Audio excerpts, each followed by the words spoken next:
We're here at the state capitol at the Roundhouse, where a House Special Investigative Committee, better known as the Epstein Truth Commission, just released its interim report.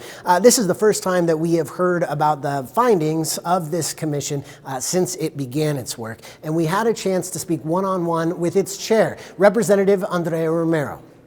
Thanks for your time. Can you walk us through a little bit about the report, and particularly anything that New Mexicans didn't already know?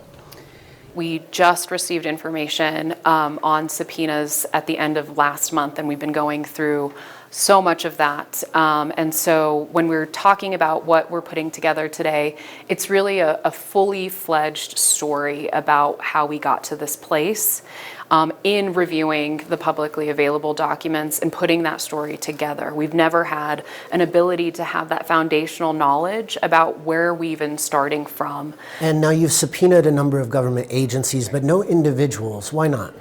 We're building a foundation of evidence that's rooted in the documentation that is available in order to know what we should ask witnesses, what we should ask individuals surrounding this story, so that we have foundational knowledge about what we need to know before we get them in the room. Have you hit any hurdles in this process so far? A few, as we've subpoenaed various parties, we've received some responses, not all, to what we've requested, both from in-state and federally. Some of our in-state, documentation that we've been trying to work on is limited within the New Mexico Department of Justice. Other than them, every other state entity has complied. The issues have really been at the federal level. Anyone that has been part of this investigation from the Southern District of New York and other federal agencies have really failed to comply with the subpoena and the breadth of information we know is out there. With that in mind, are you as far along in this process as you'd hope to be at this point? We knew that this was going to be a challenge in the volume of information that we were going to have to review. I think the difficulty that we've been up against is when folks fail to comply with the subpoena, then it really creates more hurdles for us because there's more information out there that is limiting our ability to move more quickly through the process and identify the folks who we need to get interviewed. And so that will continue to delay us if we have to file a lawsuit or go after documents that we need. And that will just further extend the timeline for us that we want to report back to the public with. You're meant to finish this up by the end of the year. Do you have enough time? And if you do run out of time, what options exist? We have been clear with the public that if we need more time and we aren't at the place that the public deserves with the information that we're compiling, that we will ask for more time in the next session. We already know there's a list of bills that we're going to be working on in the coming session. We'll talk about that today. And so there is going to be a level of work that will happen after December 31st, no matter what. And do you think that there's an appetite to give you more time if the commission did request? That's up to the public to decide, and certainly we've gone through the entire House to get to this place unanimously. If we need more time, we will make that same request. But at this point, we're going to keep working as hard as we can to get to that deadline. Chair Romero, thanks for your time. Thank you so much. After we spoke with the representative, we sat in on the committee's meeting where they outlined their interim report and some of the foundation that they say that they have set with the information they've gathered so far. We got to work 100 days ago and issued 20 subpoenas between June 5th and June 30th. 11 were met with full compliance, 2 partial, 7 were refused or simply ignored. Among them, the Federal Aviation Administration, which withholds flight records from us, and the U.S. Attorney's Office in the Southern District of New York, which holds the investigative files for New Mexico that we handed over in 2019 and never got back. In the 7 years since Jeffrey Epstein died, in the 2 decades since his crimes first drew attention of law enforcement, no government, federal, state, or local has ever compiled an account of what he did in New Mexico. There are some court records that tell pieces of the story in other states' cases, for other states' victims, but there has never been an official narrative for New Mexico. Jeffrey Epstein kept a presence in Santa Fe before he bought roughly 7,600 acres of ranch land near Stanley, New Mexico on March 1st, 1993, from the family of sitting governor of New Mexico, Bruce King. He held it through a trust. He named it Zorro Ranch, and it remained in New Mexico until the day he died. At the ranch, employees and contractors signed non-disclosure agreements. Access inside the main house was tightly controlled, and visitors came in through a mudroom by the kitchen and went no further. 80 of those flights that we have obtained on the lists contain no passenger information at all, and roughly 26 passengers appear as female first names or initials. Ages are unknown, identities are unknown for now.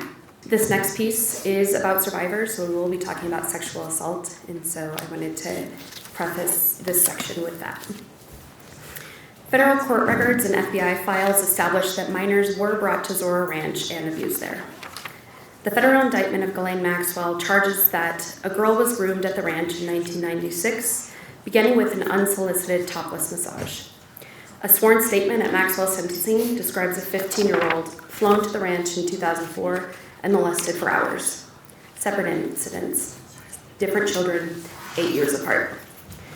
The evidence reviewed to date supports the conclusion that Epstein abused at least 5 women and girls at Zorro Ranch between 1996 and 2012. One of them has since passed. And the commission has counted at least 30 other individuals who potentially were abused in New Mexico. People we cannot yet confirm in most cases because their names are blacked out of the federal record. Most of what's in this report has been publicly available since the EFTA release this past February. We claim no scoop on this information. What we claim is the work that New Mexico, somebody finally sat down, read through it, verified every fact against original evidence, and assembled an official story.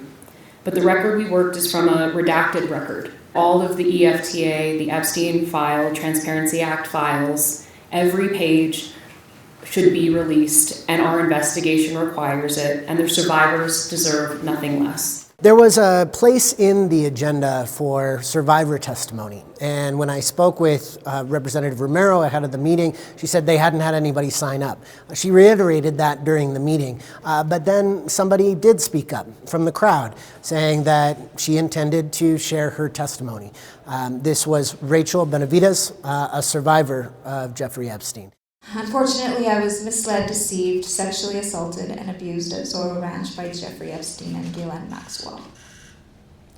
Only years after the fact did I realize that my mentors and people I thought were friends were actually complicit in these crimes. This was a monster who used power, intimidation, wealth, influence, false pretenses, and a masked disguise to gain access and exploit the one thing that meant everything to me at that time, my hard-earned career.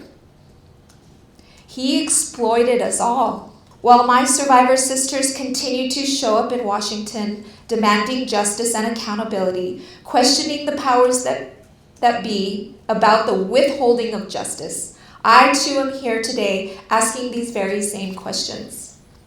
There is a mountain of evidence this government has been sitting on for decades. We don't need more paper files sitting as artifacts. We need the black and white words and names within those files to jump off the page and become real-time answers and actions. Let there be no mistake, I use this survivor platform to stand on the right side of every survivor's journey toward truth and justice. I am holding on to faith that real accountability will be achieved. The committee says they also have a legislative agenda. We need to close the registration loophole for convicted sex offenders and to end the statute of limitations on human trafficking in New Mexico. At the end of the meeting, the committee also unanimously approved 4 new subpoenas. First, to the New Mexico Department of Workforce Solutions, then to the New Mexico Department of Public Safety, the New Mexico Taxation and Revenue Department, and to 10,000 Waves Spa. I'm asking the commission, is there any opposition to approving these subpoenas for issuance? No. No. No. With that, all 4 subpoenas are approved. And we do, as a commission, anticipate in-person inspection of the ranch property in the near term with the cooperation of the current owners.